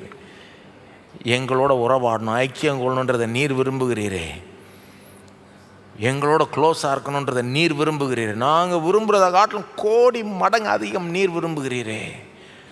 ஸ்தோத்தரிக்கிறோம் தேவனே. சில நேரம் நாங்கள் உம்மோட ஐக்கியத்தை விரும்பாததுக்கு எங்களை மன்னியும். உம்மோட ஐக்கியம் கொள்வது எவ்வளோ பெரிய விஷயம், இதை சாத்தியமாக்கிறதுக்கு நீர் எவ்வளோ தூரம் போனீர் என்பதை பாராட்டுற அளவுக்கு எங்களை அதுக்கேற்ற ஒரு மனதையும் உள்ளத்தையும் தார ஆண்டவரே. இதை பாராட்ட செய்யும். ஸ்தோத்திரம் ஆண்டவரே, ஸ்தோத்தரிக்கிறோம். உம்முடைய கண்களில் நாங்கள் எவ்வளோ விலையேற பெற்றவர்கள், எவ்வளோ விசேஷித்தவர்கள், எந்த அளவுக்கு நீர் எங்களோட நெருங்க விரும்புகிறீர் என்பதை புரிந்து கொள்ள உதவி செய்ய ஆண்டவரே. இயேசு ஆகிய மெய்யான ஆலயத்தின் மூலமாக இதை புரிந்து கொள்ள உதவி செய்யும். அப்போ இதுதான் நான் கற்றுக்கிற முதல் பாடங்க. ஆலயம் பார்த்தாலே முதல்ல எனக்கு ஆச்சரியம் வருது. ஐயோ, இவ்வளோ தேவன் நம்மோட இருக்க விரும்புகிறாரா? எல்லா தடையும் மீறி பழைய ஏற்பாட்டில் ஆலயத்தை கட்ட சொன்னார். ஆனால் அதெல்லாம் நிழல் ஆட்டம் தான். எல்லாம் தடையும் மீறி கடவுள் மனுஷனாகவே வந்துட்டார். மனுஷனுக்காக சிலுவையில் அறையப்பட்டார், உயிரோடு எழும்பினார். இன்றைக்கு என்னோட வா, ஐக்கியங்கொள். பாவம் ஒரு ப்ராப்ளமாக இருக்க தேவையில்ல. நீ சிறியவன் நான் பெரியவன்றது ப்ராப்ளமாக இருக்க தேவையில்ல, நீ மனுஷன் நான் தேவன்றது ப்ராப்ளமாக இருக்க தேவையில்ல, ஏன்னா நானும் மனுஷன் தான் அப்படின்றாரு. நான் கடவுளாகவும் இருக்கிறேன், மனிதனாகவும் இருக்கிறேன். நீ என்கிட்ட நெருங்கலாம், நீ பேசலாம், உறவாடலாம், ஐக்கியம் கொள்ளலாம். என்ன பெரிய ஒரு ஸ்லாக்கியம். ரெண்டாவது பாடம் இங்கேருந்து நான் கற்றுக்கிற ரெண்டாவது பாடம் என்னென்னா, இந்த ஜெபத்திலிருந்து நமக்கு என்ன ப்ராப்ளம் இருந்தாலும், என்ன பிரச்சனை இருந்தாலும், பல விதமான பிரச்சனைகள் இருக்கு, ஆனால் என்ன பிரச்சனை இருந்தாலும் இந்த பழைய ஏற்பாட்டு மக்கள் ஆலயத்தில் ஜெபித்தா அல்லது ஆலயத்தை நோக்கி ஜெபித்தா அவங்களுக்கு பதில் எப்படி கிடைச்சதோ, அதே போல் நமக்கு என்ன ப்ராப்ளம் இருந்தாலும் நம்முடைய ஆலயமாகிய இயேசுவின் நாமத்தில் ஜெபித்தா நமக்கு பதில் கிடைக்கும். இங்கே சாலமோன் ராஜா இந்த ஜெபத்தில் 22ஆம் வசனத்திலிருந்து 53ஆம் வசனம் வரைக்கும் அந்த ஜெபம் போயிட்டே இருக்கு பாருங்க. அதனால தான் நான் எல்லாத்தையும் வாசிக்க போகிறதில்ல. ஆனால் அதில் ஒரு சில வசனங்களை வேணால் வாசித்தா உங்களுக்கு அது கொஞ்சம் புரியும். அதாவது இங்கே 31ஆம் வசனத்திலிருந்து 53ஆம் வசனம் வரைக்கும் என்ன இருக்குதுன்னு பார்த்தீங்கன்னா, இதை 7ஆக பிரிச்சிடலாம். 31லிருந்து 53 வரைக்கும் 7 பேராவாக பிரிச்சிடலாம். ஒவ்வொன்றுத்துலேயும் ஒரு கேஸை சொல்லி ஜெபிக்கிறார். இப்படி நம்ம ஜனங்களுக்கு ப்ராப்ளம் ஆயிடுச்சுன்னா அவங்க இந்த ஆலயத்தில் ஜெபித்தா தயவுசெய்து பதிலளியும் ஆண்டவரே அப்படின்றார். அப்புறம் இல்லை அப்படி ஆச்சுன்னா அவங்க ஜெபிச்சா பதிலளியும் அப்படின்னு சொல்கிறார் பாருங்க. சும்மா அந்த கேசஸ் மட்டும் வாசிக்கலாம். 31ஆம் வசனம் வாசிங்க. 31. ஒருவன் தன் அயலானுக்கு குற்றம் செய்திருக்கையில் இவன் அவனை ஆணையிட சொல்லும்போது அந்த ஆணை இந்த ஆலயத்திலே உம்முடைய பலிபீடத்திற்கு முன் வந்தால், அதாவது இந்த ஒரு ப்ராப்ளத்தோடு வந்தால் தயவுசெய்து ஆண்டவரே நீர் கேளும். 33 பாருங்க. 33 வாசிங்க. உம்முடைய ஜனங்களாகிய இஸ்ரவேலர் உமக்கு விரோதமாய் பாவம் செய்தது நிமித்தம் சத்துருவுக்கு முன்பாக முறிந்து போய் உம்மிடத்திற்கு திரும்பி உம்முடைய நாமத்தை அறிக்கை பண்ணி இந்த ஆலயத்திற்கு நேராக உம்மை நோக்கி விண்ணப்பத்தையும் வேண்டுதலையும் செய்தால். ஸோ இது ரெண்டாவது கேஸு. ஃபஸ்ட்டு ஒருவன் அயலானுக்கு விரோதமாக குற்றம் செஞ்சு இங்கே ஓத்து எடுக்கணும்னா, ரெண்டாவது கேஸ் ஒரு சத்துருவினால் முறியடிக்கப்பட்டு விரோதமாக பாவம் செஞ்சு தோல்வி பெற்று அப்புறம் மனம் திரும்பி ஜெபித்தால் தயவுசெய்து கேளும் ஆண்டவரே, இந்த ஆலயத்தில் ஜெபித்தால் கேளும். மூணாவது கேஸ் 35 வாசிங்க. அவர்கள் உமக்கு விரோதமாய் பாவம் செய்ததினால் வானம் அடைபட்டு மழை பெய்யாதிருக்கும் போது அவர்கள் இந்த ஸ்தலத்திற்கு நேராக விண்ணப்பம் செய்து உம்முடைய நாமத்தை அறிக்கை பண்ணி தங்களை தேவரீர் கிளேசப்படுத்துகையில் தங்கள் பாவங்களை விட்டு திரும்பினால். ஓகே, இங்கே பாருங்கள், வேறு கேஸு. உமக்கு விரோதமாக பாவம் செய்து வானம் அடைக்கப்பட்டு மழை பெய்யாமல் போனால் அவங்க பாவம் செய்த உம்முடைய ஜனம் மனம் திரும்பி உம்மிடத்தில் வந்தால் இந்த ஆலயத்தில் ஜெபித்தால் தயவு செய்து பதிலளி ஆண்டவரே அப்படின்னு ஒரு கேஸாக சொல்கிறாரு. 37ஆம் வசனம் வாசிக்க வேணாம், பட் அது இன்னொரு கேஸ். நாலாவது கேஸு, பஞ்சம் வந்தா உம்முடைய ஜனங்கள் அதில் அவதிப்பட்டு கஷ்டப்பட்டு அதுக்கப்புறம் உம்மிடத்தில் ஜெபத்துக்கு வந்தா நீங்கள் தயவுசெய்து கேளுங்க ஆண்டவரே அப்படின்றாரு சாலமோன் ராஜா. அப்புறம் 5வது கேஸ் 41ஆம் வசனத்திலிருந்து, ஒரு ஃபாரினர், அந்நியன், இஸ்ரேல் மக்கள் இல்லாதவன், அவன் உம்மை பற்றி கேள்விப்பட்டு இந்த ஆலயத்தை பற்றி கேள்விப்பட்டு இங்கே ஜெபித்தா அவங்க ஜெபத்தையும் கேளுங்க ஆண்டவரே. இன்னொரு கேஸு 44ஆம் வசனம், அது 6வது கேஸு. அங்கே என்ன சொல்கிறாரு, யுத்தத்துக்கு போகிறப்போ உங்கள்கிட்ட ஜெபித்துட்டு அவங்க போகிறப்போ தயவுசெய்து அவங்களுக்கு உதவி செய்யும். 7வது கேஸு 46ஆம் வசனத்தில் இருக்குது. இந்த மாதிரி ஒவ்வொரு கேஸும் வேறு வேறு பிரச்சனையை சொல்கிறார். இந்த பிரச்சனையில் தேவ ஜனங்கள் இந்த ஆலயத்தில் ஜெபிச்சா அல்லது இந்த ஆலயத்தை நோக்கி ஜெபித்தா அவங்களுக்கு பதிலளி ஆண்டவரே. அந்த பிரச்சனையில் தேவ ஜனங்கள் ஆலயத்தில் அல்லது ஆலயத்தை நோக்கி ஜெபித்தால் அவங்கள கேளு ஆண்டவரே அப்படின்னு சொல்கிறாரு. இதுலேருந்து எனக்கு என்ன தெரியுது, என்ன பிரச்சனை வந்தாலும் இந்த ஆலயத்தில் அல்லது இந்த ஆலயத்தை நோக்கி ஜெபித்தா ஆண்டவர் கேட்பார். கேளும் ஆண்டவரேன்னு சாலமோன் ராஜா ஜெபிக்கிறாரு. இந்த ஜெபம் 53ஆம் வசனத்தில் முடியுது. அதுக்கப்புறம் அப்படியே அடுத்த அதிகாரம் 9ஆம் அதிகாரம் போய் வாசித்தீங்கன்னா தேவன் திரும்ப சாலமோன் ராஜாவினிடத்தில் தோற்றம் அளித்து நான் உன் ஜெபத்தை கேட்டேன் பதில் அளிக்கிறேன் அப்படின்ட்டார். எங்கே? 9ஆம் அதிகாரத்தில். நான் வாசிக்க போகிறேன், நீங்கள் வாசித்துவாங்க. நீ கேட்டியே ஆலயத்துக்காக ஜெபித்தியே, அந்த ஜெபத்தை கேட்டேன், உன் ஜெபத்துக்கு பதில் அளிக்கிறேன்ட்டார். அப்போ எனக்கு இதுலேருந்து நான் என்ன கற்றுக்கிறேன், நான் என்ன பிரச்சனை வந்தாலும் ஆலயத்தை நோக்கி ஜெபிக்கணும் அல்லது ஆலயத்தில் ஜெபிக்கணும். அதனால தான் பார்த்தீங்கன்னா தானியெல்லாம் சிறையிருப்பில் போன பிறகு கூட ஆலயத்தை நோக்கி ஜெபிப்பாங்க. ஆலயத்தை தானியல் 3 முறை ஜெபித்தார்ன்றது மட்டும் இல்லை, ஆலயத்தை நோக்கி ஜெபித்தார். ஆலயத்தில் ஜெபிக்க முடியாட்டிலும் ஆலயத்தை நோக்கி ஜெபித்தா பதில் கிடைக்கும், தேவன் கேட்பான்ற ஒரு நம்பிக்கை. இதை புதிய ஏற்பாட்டு கிறிஸ்தவர்களாக நாம் எப்படி அப்ளை பண்ணுறது? ஆலயம் வந்து இயேசு. அப்போது நாம் என்ன பிரச்சனை வந்தாலும் இதே பிரின்சிபல் தான். ஆலயம் கிடையாது, இயேசுவின் நாமத்தில் ஜெபித்தா பதில் நிச்சயம். தேவன் நம்ம ஜெபத்தை கேட்பார். என்ன பிரச்சனை வந்தாலும், என்ன அது பல விதமாக இருக்குது பாருங்கள் பிரச்சனை. பஞ்சம் வந்தால், மழை பெய்யலைன்னா, அல்லது நான் பாவம் செஞ்சிட்டா அப்படி வருது 7வது கேஸில், அல்லது சத்துருக்கள் வந்து என்ன தோற்கடிக்கிறாங்க, என்னமோ என்ன பிரச்சனை இருந்தாலும் ஆலயத்தில் ஜெபிச்சா கேளு ஆண்டவரேன்றாங்க. ஆலயத்தை நோக்கி ஜெபிச்சா, நாம் என்ன பிரச்சனை வந்தாலும் இயேசுவின் நாமத்தில் ஜெபித்தா தேவன் நம் ஜெபத்தை கேட்கிறார். இது வந்து எவ்வளோ சிம்பிளான லெசன் தெரியுமா இது? ஆனால் ரொம்ப பவர்ஃபுல்லான லெசன். ஜெபத்தின் வல்லமை எங்கே இருக்குது? இயேசுவின் நாமத்தில் இருக்குது. இயேசுவின் நாமத்தில் இருக்குது. இயேசுவின் நாமத்தில் ஜெபிக்கிறதுனா என்னங்க அர்த்தம்? சில நேரம் நம்ம கிறிஸ்தவர்களாகிய நாம் அதை வந்து மறந்துடுறோம், அதனுடைய மீனிங், அதனுடைய அர்த்தத்தை, அதனுடைய பவரை மறந்துடுறோம். அதனால் ஒரு ஃபார்முலா மாதிரி சொல்லிட்டு போயிடுறோம், பிதாவே இயேசுவின் நாமத்தில் வர்றேன் அப்படின்ட்டு போயிடுறோம். நான் நினைக்கிறேன் சில நேரம் நம்ம அதை கொஞ்சம் நின்னாங்க அங்கேயே கொஞ்சம் அப்படியே உட்காந்துடணும். பிதாவே இயேசுவின் நாமத்தில் வருகிறேன்ட்டு அப்படியே வெயிட் பண்ணணும்னு நினைக்கிறேன். சில நேரமாவது அப்படி பண்ணணும். கொஞ்சம் யோசித்து பார்க்கணும், இயேசுவின் நாமத்தில் வர்றதுன்னா என்ன அர்த்தம்? என்னங்க அர்த்தம்? இயேசு நாமத்தில் வளர்றது என்ன அர்த்தம்? அப்படின்னா இயேசுவின் மூலமாக வரேன் நான். இயேசு தான் ஆலயம், அவர் தான் என்னையும் கடவுளையும் கனெக்ட் பண்ணுறவர். அவர் இல்லாமல் கடவுள்கிட்ட நான் போவே முடியாது.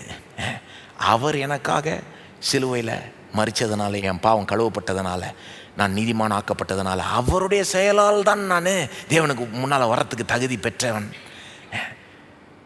அப்படின்றத நினைப்படுத்திக்கணும் நமக்கே. எத்தனை கிறிஸ்தவர்கள் அவங்க ஜெபிக்கிறப்போ என்ன யோசிக்கிறாங்க? எனக்கு தகுதி இருக்கா? ஐயோ, நான் இந்த வாரம் ஒழுங்காக பைபிளை வாசிக்கலையே, அப்போ தகுதி இல்லையே. இந்த வாரம் நான் கரெக்டாக சில இதெல்லாம் செய்ய வேண்டியது செய்யலையே, அப்போ தகுதி இல்லையே. ஏங்க, அப்போ வந்து இயேசுவின் நாமத்துக்கு என்ன வேல்யூ இருக்குது? இயேசுவின் நாமம், இயேசுவின் நாமத்தில் வரேன்னா ஒரு அர்த்தம் என்னன்னா, இயேசுவின் அடிப்படையில் வரேன், இயேசுவின் மூலமாக வரேன். இயேசு இல்லாமல் நான் வரவே முடியாதுன்றதை உணர்ந்து, இயேசுவின் மூலமாக மட்டும்தான் மட்டும் வர முடியும்னு உணர்ந்து வரேன். இயேசுவின் நாமத்தில் வரேன். இயேசு தான் என்னுடைய தகுதி. எல்லாம் சொல்லுங்க, இயேசு நம்முடைய தகுதி.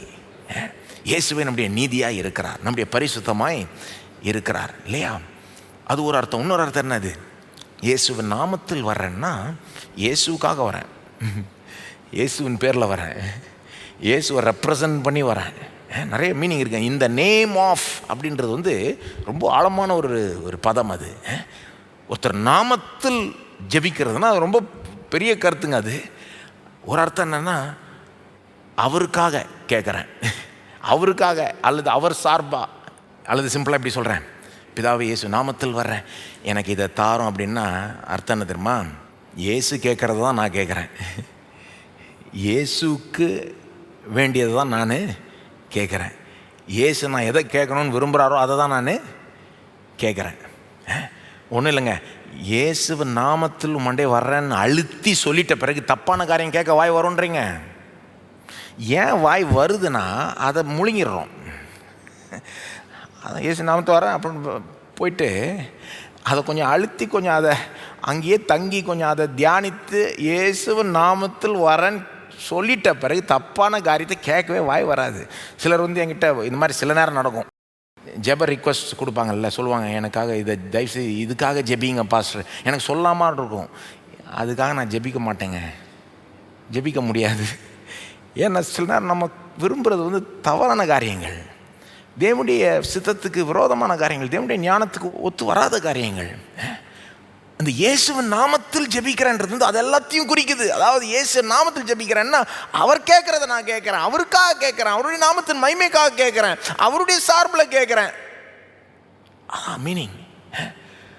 அப்போது என்ன ப்ராப்ளமாக இருந்தாலும் நாம் வந்து தேவனிடத்தில் போயிட்டு இயேசுவின் நாமத்தில் ஜெபித்தா, என்ன ப்ராப்ளமாக இருந்தாலும் தேவன் நம்ம ஜெபத்தை கேட்பார். இயேசுவின் நாமத்தில் பல காரியங்கள் ஜெபிக்கலாம், தப்பாக புரிஞ்சுக்காதீங்க. ஐயோ, எப்போவுமே ஞாபகம் வச்சுக்கோங்க, விலக்கப்பட்டதை விட அனுமதிக்கப்பட்டது தான் அதிகம். அது ஒரு ஸ்லோகன் மாதிரி எழுதி போட்டணும்னு நினைக்கிறேன். விலக்கப்பட்டதை விட அனுமதிக்கப்பட்டது தான் அதிகம். தேவனுடைய சித்தத்தின்படி எவ்வளோ கேட்கலாம். அப்போது இயேசுவின் நாமத்தில் என்ன ப்ராப்ளம் இருந்தாலும், ஒருவேளை நம்ம பாவம் செஞ்சுருக்கலாம், அதுக்கு மன்னிப்பு தேவைப்படலாம், இல்லை நம்ம தப்புனாலே நம்ம சிலதெல்லாம் இழந்து உட்காந்துக்கிட்டு இருக்கலாம், நம்முடைய முட்டாள்தனத்தினாலே கடனில் மூழ்கிட்டு இருக்கலாம், அல்லது ஒரு வியாதி கூட வந்திருக்கலாம். சில நேரம் நம்ம தப்பில் வந்ததோ இல்லை ஆதாமுடைய பாவத்தினால் வந்ததோ, ஏதோ குறைஞ்சது ஆதாமுடைய பாவத்தினால் வந்தது. ஒரு வியாதியோ ஏழ்மைத்தனமோ குடும்ப பிரச்சனையோ என்ன வேணா இருக்கலாம். இயேசுவின் நாமத்தில் நீங்கள் போய் ஜெபிக்கிறப்போ அது எப்படி இருக்குன்னா, பழைய ஏற்பாட்டில் ஆலயத்தை நோக்கி ஜெபிக்கிறப்போ தேவன் அந்த ஜெபத்தை கேட்குறாரு. இன்றைக்கு இயேசுவின் நாமத்தில் நான் வர்றேன்ட்டு நீங்கள் உங்கள் விண்ணப்பத்தை எடுக்கிறப்போ தேவன் அந்த ஜெபத்தை கேட்டு பதில் அளிக்கிறார். ஏன்னா பவர் உங்கள் வார்த்தையில் கிடையாது, நீங்கள் எவ்வளோ அட்டகாசமாக ஜெபிக்கிறீங்கன்றதில் கிடையாது, வார்த்தைகள் எவ்வளோ சரளமாக வருதுன்றதில் கிடையாது. இயேசுவின் நாமத்தில் உங்களுக்கு இருக்கிற அந்த விசுவாசம், இயேசுவின் பேரில் உங்களுக்கு இருக்கிற அந்த விசுவாசம்.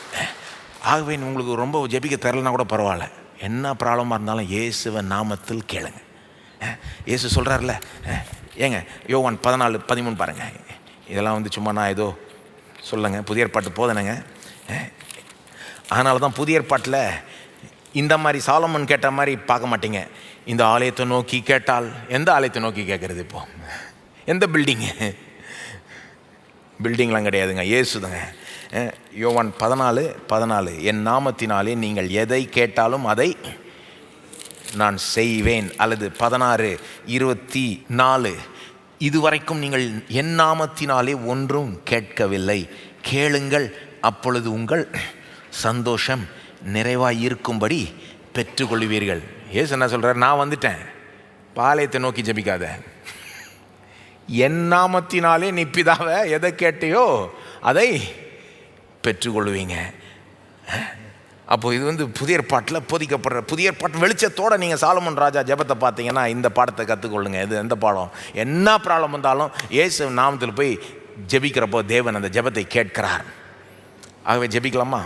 உங்கள் ப்ராப்ளம் என்ன, உங்கள் தேவை என்ன, உங்கள் விண்ணப்பம் என்ன, உங்களுக்காகவோ உங்கள் குடும்பத்துக்காகவோ என்ன ப்ராப்ளம்னா இருக்கட்டும், ஜெபிங்க. ஆனால் இப்போ எங்கே அந்த அழுத்தணும்?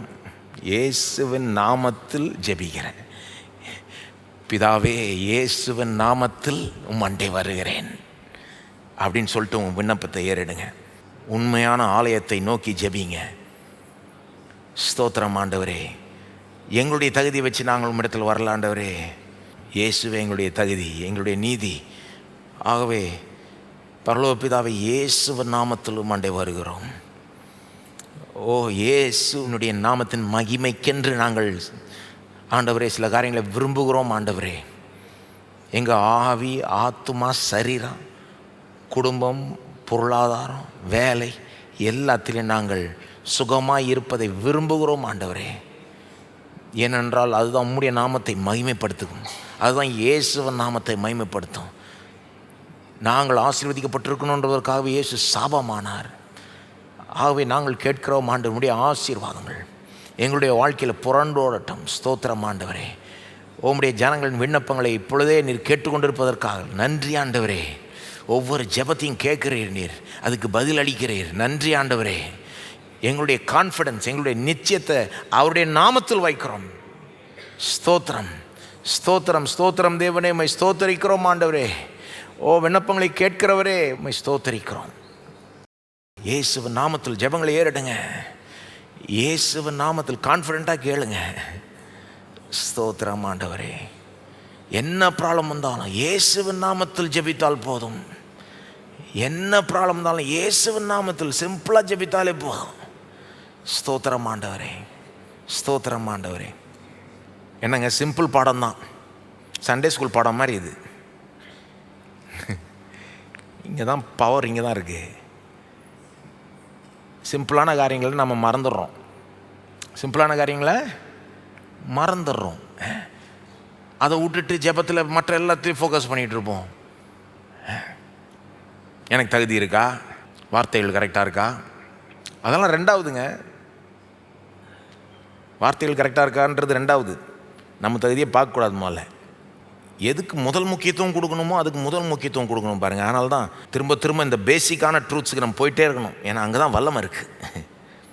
இயேசுவின் நாமத்தில், இயேசுவின் நாமத்தில் ஸ்தோத்திரம் ஆண்டவரே.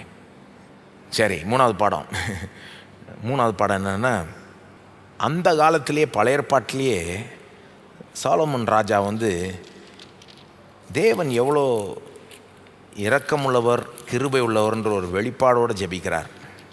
அப்போது இதுலேருந்து நாம் கற்றுக்கொள்ள வேண்டிய பாடம், பழைய ஏற்பாட்டிலே தேவன் இரக்கமுள்ளவர், கிருபை உள்ளவர்னு ஒரு நிச்சயத்தோடு ஜெபிப்பாரானால், புதிய ஏற்பாட்டு விசுவாசிகளாகிய நாம், கிறிஸ்து இயேசுவை அறிந்து கொண்ட நாம், இன்னும் நிச்சயத்தோடு அவர் இரக்கமுள்ளவர், கிருபை உள்ளவர்ன்ற அடிப்படையில் ஜெபிக்கணும். அந்த 7 கேஸ் சொன்னேன்ல, சாலமோன் ராஜா 7 கேஸை வச்சு ஜெபிக்கிறாரு.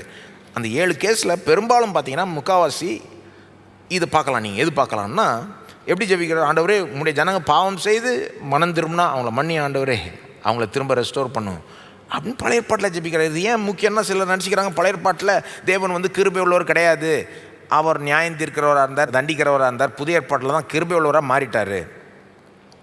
அதெல்லாம் தவறான கருத்து. ஒத்துக்கிறேன், பழைய ஏற்பாட்டில் சில கடின பகுதிகள் இருக்குது, ஒத்துக்கிறேன். அதெல்லாம் விளக்கம் சொல்கிறது சில நேரம் கஷ்டமானதுன்னு ஒத்துக்கிறேன். ஆனால் பழைய ஏற்பாட்டு தேவன் தான் புதிய ஏற்பாட்டு தேவன், ரெண்டும் ஒரே தேவன் தான், வேறு வேறு தேவன் கிடையாது இல்லையா?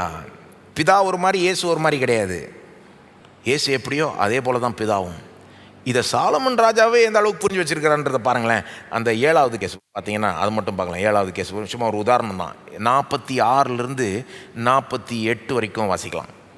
பாவம் செய்யாத மனுஷன் இல்லையே, ஆகையால் அவர்கள் உமக்கு விரோதமாய் பாவம் செய்து தேவரீர் அவர்கள் மேல் கோபம் கொண்டு அவர்கள் சத்துருக்கள் கையில் அவர்களை ஒப்பு கொடுத்து, அந்த சத்துருக்கள் அவர்களை தூரத்திலாகிலும் சமீபத்திலாகிலும் இருக்கிற தங்கள் தேசத்திற்கு சிறைபிடித்து கொண்டு போகும்போது, அவர்கள் சிறைப்பட்டு போயிருக்கிற தேசத்திலே தங்களில் உணர்வடைந்து மனம் திரும்பி, நாங்கள் பாவம் செய்து அக்கிரமம் பண்ணி துன்மார்க்கமாய் நடந்தோம் என்று தங்கள் சிறையிருப்பான தேசத்திலே உம்மை நோக்கி வேண்டுதல் செய்து, தங்களை சிறைப்பிடித்து கொண்ட தங்கள் சத்துருக்களின் தேசத்திலே தங்கள் முழு இருதயத்தோடும் தங்கள் முழு ஆத்துமாவோடும் உம்மிடத்தில் திரும்பி, தேவரீர் தங்கள் பிதாக்களுக்கு கொடுத்த தங்கள் தேசத்திற்கும் தேவரீர் தெரிந்து கொண்ட இந்த நகரத்திற்கும் உம்முடைய நாமத்திற்கு நான் கட்டின இந்த ஆலயத்திற்கும் நேராக உம்மை நோக்கி விண்ணப்பம் பண்ணும்போது, 51 வரைக்கும் வாசிக்கலாம். அப்படியே தொடர்ந்து வாசிங்க. உமது வாசஸ்தலம் ஆகிய பரலோகத்தில் இருக்கிற தேவரீர் அவர்கள் விண்ணப்பத்தையும் வேண்டுதலையும் கேட்டு அவர்கள் நியாயத்தை விசாரித்து, உம்முடைய ஜனங்கள் உமக்கு விரோதமாய் செய்த பாவத்தையும் அவர்கள் உம்முடைய கட்டளையை மீறிய அவர்கள் துரோகங்களையும் எல்லாம் மன்னித்து, அவர்களை சிறைபிடித்து கொண்டு போகிறவர்கள் அவர்களுக்கு இறங்கத்தக்கதான இரக்கத்தை அவர்களுக்கு கிடைக்க பண்ணுவீராக. அவர்கள் எகிப்தென்கிற இருப்பு காலவாயின் நடுவிலிருந்து தேவரீர் புறப்பட பண்ணின உம்முடைய ஜனமும் உம்முடைய சுதந்திரமுமாய் இருக்கிறார்களே. அதாவது அந்த சில பதங்கள்லாம் பார்த்தீங்கன்னா, நான் சொல்ல வர்றது புரியும் உங்களுக்கு. 50ஆம் வசனத்தில் உம்முடைய ஜனங்கள் உமக்கு விரோதமாய் செய்த பாவத்தையும் அவர்கள் உம்முடைய கட்டளையை மீறிய அவர்கள் துரோகங்களையும் எல்லாம் மன்னித்து, வருங்காலத்தை பற்றி ஜெபிக்கிறாரு. ஆண்டவரே, வருங்காலத்தில் உம்முடைய ஜனங்கள் உங்களுக்கு விரோதமாக துரோகம் பண்ணி பாவம் பண்ணி கெட்டு போய் நிலத்தை தேசத்தை இழந்து உட்காந்துக்கிட்டு இருக்கிறப்போ, அவங்க மனம் திரும்பி உம்மை நோக்கி இந்த ஆலயத்தை நோக்கி ஜெபிக்கிறப்போ, ஆலயமே இருக்காது, ஆனால் இந்த பக்கம் நோக்கி ஜெபிக்கிறப்போ அவங்க எல்லா பாவத்தையும் மன்னித்து அவங்க இழந்ததை திரும்ப அவங்களுக்கு தரும்படி நீர் அவர்களை ரெஸ்டோர் பண்ணணும் அப்படின்னு ஜெபிக்கிறார். இதில் நான் என்ன கற்றுக்கிறேன்னா, இது ஒரு எக்ஸாம்பிள் தான். இது பார்த்திங்கன்னா கேஸ் நம்பர் 4, 4வது கேஸ்லேயும் அதே இது பார்க்கலாம், 3வது கேஸ்லேயும் இதே இது பார்க்கலாம், முக்கால்வாசி கேஸில் இது பார்க்கலாம். எது பார்க்கலாம்னா, நம்முடைய ஜனங்கள் தங்க பாவத்தின் நிமித்தமாக எல்லாத்தையும் கெடுத்து உட்காந்துக்கிட்டு இருக்கிறப்பவும் மனம் திரும்பி ஜெபிக்கிறப்போ, கேளும் ஆண்டவரே, மன்னியும் ஆண்டவரே, அவங்க இழந்ததை திரும்ப தார ஆண்டவரே அப்படின்ற அளவு பழைய ஏற்பாட்டு ஒரு ராஜா ஜெபிக்கிறாருன்னா, அப்போ புதிய ஏற்பாட்டு மக்கள் நாம் அவருடைய கிருபை இரக்கத்தை குறித்து மேலான வெளிப்பாடை பெற்ற நாம் எந்த அளவுக்கு நாம் ஜெபிக்கலாம். ஆகவே அதை வச்சு ஜெபிங்க. உங்கள் விண்ணப்பங்களை அவர் இரக்கமுள்ளவர், அவர் கிருபை உள்ளவர்ன்ற அடிப்படையில் ஏறெடுங்க. இப்போ இதுக்கு முன்னால் ஏறெடுத்த அதே விண்ணப்பங்களை இப்போது அவர் இரக்கமுள்ளவர், கிருபை உள்ளவர், மன்னிக்கிறவர். ஒருவேளை உங்களுக்கு ஜெபி காட்டிலும் வேறு யாராவதுக்கு ஜெபிக்கலாம். நீங்கள் சிலர் உங்களுக்கு தெரியும், தங்களுடைய முட்டாள்தனத்தினால, பாவத்தினால, தவறான நடத்தையினால் தங்கள் வாழ்க்கையை கெடுத்து உட்காந்துக்கிட்டு இருக்காங்க, அவர்களுக்காக ஜெபிங்க. சாலமன் ராஜா மற்றவர்களுக்காக தான் ஜெபிக்கிறார். ஸ்தோத்திரம் ஆண்டவரே, நீர் இரக்கம் உள்ளவர், நீர் கிருபை உள்ளவர் ஆண்டவரே. ஓ ஆண்டவரே, உம்மை விட்டு விலகி உமக்கு விரோதமாக துரோகம் செய்து தங்கள் வாழ்க்கையை கெடுத்து கொண்டு உட்கார்ந்துக்கிட்டு இருக்க விசுவாசிகளுக்காக ஜெபிக்கிறோம். ஆண்டவரே, நீர் இரக்கமுள்ளவராக இருக்கிறபடியால், கிருபை உள்ளவராக இருக்கிறபடியால் அவர்களை மனம் திரும்புதலுக்கு நேராய் நடத்தி மனம் திரும்ப வைத்து தேவனே அவர்களை நீர் மன்னித்து எல்லா பாவங்களிலிருந்து அவளை மன்னித்து சுத்திகரித்து ஏற்றுக்கொண்டு அவர்களை ரெஸ்டோர் பண்ணும் ஆண்டவரே. அவர்கள் இழந்ததை திரும்ப ரெட்டிப்பாய் தரோம். ஏன்னா நீர் கிருபை உள்ளவர். அதன் அடிப்படையில் நாங்கள் கேட்கிறோம். ஸ்தோத்திரம் ஆண்டவரே, நீர் இரக்கம் உள்ளவர், நீர் கிருபை உள்ளவர். சாலமன் ராஜாவே உள்ள தைரியமா அதன் அடிப்படையில் கேட்குறப்போ நாங்கள் சிலுவையை கண்டறிஞ்ச மக்கள் இன்னும் அதிக தைரியத்தோடு நாங்கள் கேட்கிறோம். நீர் அவர்களுக்கு உதவி செய்ய ஆண்டவரே. ஸ்தோத்திரம் ஆண்டவருடைய கிருபை ஏற்றவாறு செய்யும். கடைசியாக 4வது பாடமாக, நாம் தேவனுடைய ஆலயமாக இருக்கிறோம் என்பதை உணர்ந்து நாம் வாழ வேண்டும். நாம் தேவனுடைய ஆலயமாக இருக்கிறோம் என்பதை உணர்ந்து, கிறிஸ்து தேவனுடைய ஆலயம் மட்டும் இல்லை, நாம் தேவனுடைய ஆலயம். அந்த உணர்வோடு நாம் வாழணும். ஆகவே இன்றைக்கி பில்டிங் முக்கியமே கிடையாது. சிலர் இந்த மாதிரி தேவாலயம் அந்த மாதிரி பகுதிகள் இருக்குல்ல, பைபிளில் பழைய ஏற்பாட்டில் என்ன பண்ணுவாங்க, அதை எடுத்துக்கிட்டு இன்றைக்கி சர்ச் பில்டிங் மாதிரி நினச்சிப்பாங்க. அன்றைக்கி ஆலயத்துக்கு போகிற மாதிரி நம்ம இன்றைக்கி பில்டிங் கிடையாது. பில்டிங் முக்கியமே கிடையாது. இன்றைக்கி நாம் தான் தேவனுடைய ஆலயம். வேலை சொல்லுங்கள், கிறிஸ்துவுக்குள் நாம் தேவனுடைய ஆலயமாக இருக்கிறோம். அப்படின்னா தேவன் நமக்குள்ளே வசிக்கிறார், நமக்குள்ளே பிரசன்னமாக இருக்கிறார். பில்டிங் முக்கியம் இல்லை, ஆனால் நாம் ஒன்றி கூடி வர்றது முக்கியம். பில்டிங் முக்கியம் இல்லை, ஆனால் நாம் ஒன்று கூடி வர்றது அது ஸ்பெஷல். ஆலயத்துக்கு போகிறப்போ தேவனுடைய பிரசன்னம் அங்கே ஸ்பெஷலாக வெளிப்படுதுன்னா ஏன் கொஞ்சம் யோசிச்சு பாருங்கள். பில்டிங்னாலேயா? நம்ம கூடுற பில்டிங் ரொம்ப ஸ்பெஷலாக கோல்டு பிளேட்டிங் இருக்குதா உள்ள? என்ன நடக்குது? ஆனால் நாம் சபைக்கு வர்றப்போ ரொம்ப ஸ்பெஷலாக தேவனுடைய பிரசங்கம் வெளிப்படுதா வெளிப்படலையா? ஆராதிக்கிறப்போ பிரசங்கம் நடக்கிறப்போ ரொம்ப ஸ்பெஷலாக வெளிப்படுது. ஏன்? எப்படி? ஏன்னா நம்ம எல்லாருமே தனிப்பட்ட விதத்தில் ஆலயமாக இருக்கிறோம். நம்ம எல்லாம் கூடி வர்றப்போ இன்னும் மகிமையான ஆலயமாக ஆயிடுறோம். அதனால வெளிப்படுது. கூடுதல்னால தான் வெளிப்படுதே ஒழிய பில்டிங்னால கிடையாது. கூடுதல்.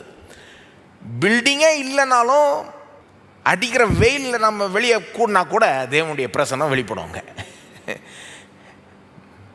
பில்டிங்கே இல்லைன்னு வச்சுக்கோங்க, மழை பெய்யுது, நம்ம கூடுறோம், தேவனுடைய பிரசன்னம் அங்கே வெளிப்படும். ஏன்னா நாம் தேவனுடைய ஆலயம். அது கூடி வர்றப்போ, நிறைய சின்ன சின்ன ஆலயம் கூடி வர்றப்போ அது மல்டிப்ளை ஆகிடுது எஃபெக்ட். அப்போ நாம் தேவனுடைய ஆலயன்றதை நாம் உணர வேண்டும். நாம் கூடி வர்றப்போ அது எப்படி இன்னும் ஸ்பெஷலாக நம்ம தேவனுடைய ஆலயமாக இருக்கிறோம் என்பதை உணர வேண்டும். இந்த உணர்வோடு நாம் வாழணும், ஜெபிக்கணும், எல்லாத்தையும் செய்யணும். பாருங்கள், அது பல விதத்தில் நீங்கள் அப்ளை பண்ணிக்கலாம் உங்கள் லைஃப்பில். நன்றி செலுத்துவோமா? நம்மை தேவனுடைய ஆலயமாக ஆக்கினதற்காக நன்றி செலுத்துவோம். எல்லோரும் எழுந்து நிற்கலாம். ஸ்தோத்திரிங்க தேவனை. பாவியாக இருந்த நம்மளை தேவனுடைய ஆலயமாக மாற்றி விட்டார். பரிசுத்த ஆலயமாக மாற்றி விட்டார். நாம் கூடி வர்றப்போ தேவனே ரொம்ப ஸ்பெஷலாக நம்ம மத்தியில் வெளிப்படுகிற ஒரு அரேஞ்ச்மெண்ட்டாக ஆக்கி விட்டார். அதனால தான் நம்ம கூடி வர்றதெல்லாம் ரொம்ப முக்கியம். கூடி ஜெபிக்கிறது முக்கியம், கூடி அவர் ஆராதிக்கிறது முக்கியம், கூடி பிரசங்கத்தை கேட்குறது முக்கியம். எல்லாமே கூடுதலில் தான் அங்கே விஷயம் இருக்குது. ஏன்னா நாம் எல்லோரும் தேவனுடைய ஆலயம். அப்போது தனிப்பட்ட விதத்தில் நம்மளை ஆலயமாக்கி இருக்கிறதுக்காக நன்றி சொல்லுங்கள். இந்த கூடுதலில் அவர் ஸ்பெஷலாக கருதுகிறதுக்காக, ஸ்பெஷலாக அவருடைய பிரசன்னத்தை அங்கே வெளிப்படுறதுனால அவருக்கு நன்றி செலுத்துங்க. ஸ்தோத்திரம் ஆண்டவரே, எங்களை ஆலயமாய் மாற்றினதற்காக நன்றி ஆண்டவரே. ஸ்தோத்திரம் ஆண்டவரே, ஸ்தோத்திரம். கிறிஸ்துவுக்குள் நாங்கள் தேவனுடைய பரிசுத்த ஆவியானவருடைய ஆலயமாய் இருக்கிறோம். ஆவியானவர் எங்களுக்குள்ளே வசிக்கிறார். ஓ, எப்பொழுதும் நீர் எங்களோட பிரசன்னமாக இருக்கிறீர். நீர் கூட இருக்கிறீரா இல்லையான்னு நாங்கள் சந்தேகப்படணும்னு அவசியமே கிடையாது. நாங்கள் உணர்றோமோ இல்லையோ, நாங்கள் விசுவாசினா நாங்கள் தேவனுடைய ஆலயம். நீர் எங்களுக்குள்ளாகவே இருக்கிறீர். ஒருபோதும் எங்களை விட்டு விலகுவதும் இல்லை, கைவிடுவதும் இல்லை ஆண்டவரே. அது மட்டும் இல்லை, தனிப்பட்ட விதத்தில் நாங்கள் உம்மோட இவ்வளோ நெருக்கமாக இருக்கிறோன்றது மட்டும் இல்லை, கூடி வர்றப்போ ரொம்ப ஸ்பெஷலாகவே எங்கள் மத்தியில் நீர் பிரசன்னமாக இருப்பதற்காக நன்றி ஆண்டவரே. இந்த ஒன்று கூடி வர்றதை இன்னும் கவனிக்க, இன்னும் முக்கியப்படுத்த எங்களுக்கு உதவி செய்யும். எங்களுடைய சபையார் அதை இன்னும் அதிக முக்கியப்படுத்த ஆண்டவரை உதவி செய்ய. ஆண்டவரே, ஒன்று கூடி வந்து உம்மை ஆராதிக்க, உம்முடைய வார்த்தைகளை கேட்க, ஆண்டவரே உமக்காக காரியங்களை செய்ய, உம்மை சேவிக்க, உம்முடைய ஜனங்களை சேவிக்க தொடர்ந்து எங்களுக்கு வாய்ப்புகளை அமைத்து தாரும் ஆண்டவரே. உம்முடைய பிரசனத்தை வல்லமையாக எங்களுடைய ஞாயிற்றுக்கிழமை ஆராதனைகள் வெளிப்படுத்தும் ஆண்டவரே. இந்த வெள்ளிக்கிழமை ஜெபங்களில் கூட இன்னும் அதிக சபையார் வந்து இங்கே ஒன்று கூடி எங்களோட சேர்ந்து ஜெபிக்க நீர் கிருபை செய்யும் ஆண்டவரே. ஸ்தோத்திரம் ஆண்டவரே, ஸ்தோத்திரம் ஸ்தோத்திரம். அது மட்டும் இல்லை, நாங்கள் ஆலயமாக இருக்கிறோன்னா நாங்கள் எந்த அளவுக்கு எங்கள் பரிசுத்தத்தை காத்து கொள்ளணும். நீர் பிரசன்னமாக இருக்கிறீர், நீர் எங்களுக்குள்ளாகவே இருக்கிறீர். அப்போ வேண்டாத காரியங்களை நாங்கள் தள்ளிவிடணும், உமக்கு பிரியமான காரியங்களை எடுத்துக்கொள்ளணும், அதை செய்யணும். இந்த உணர்வோடு வாழ எங்களுக்கு உதவி செய்ய, எங்களை நடத்தும் ஆண்டவரே. ஸ்தோத்திரம் ஆண்டவரே, ஸ்தோத்திரம். அந்த பழைய ஏற்பாட்டு ஆலயத்தில் உம்முடைய மகிமை வெளிப்பட்டது எப்படியோ அதை காட்டிலும் அதிகமாய் இந்த புதிய ஏற்பாட்டு காலங்களில் கிறிஸ்துவுக்குள் இருக்கிற எங்கள் மத்தியில் உம்முடைய மகிமை வெளிப்பட போகிறபடியால் நன்றி ஆண்டவரே. வரும் நாட்களில் உம்முடைய மகிமை பெரிய விதங்களில் வெளிப்பட போகிறபடியால் நன்றி செலுத்துகிறோம் தேவனே. ஓமை ஸ்தோத்திரிக்கிறோம் ஆண்டவர். இந்த உணர்வோட நாங்கள் உம்முடைய ஆலயம் என்ற உணர்வோட வாழ செய்ய ஆண்டவரே. ஸ்தோத்திரிக்கிறோம் ஆண்டவரே, ஸ்தோத்திரிக்கிறோம். எல்லா துதி கனம் மகிமை உமக்கே செலுத்துகிறோம். இயேசுவின் நாமத்தில் ஜெபிக்கிறோம். ஆமேன். கர்த்தர் உங்களை ஆசீர்வதிப்பாராக.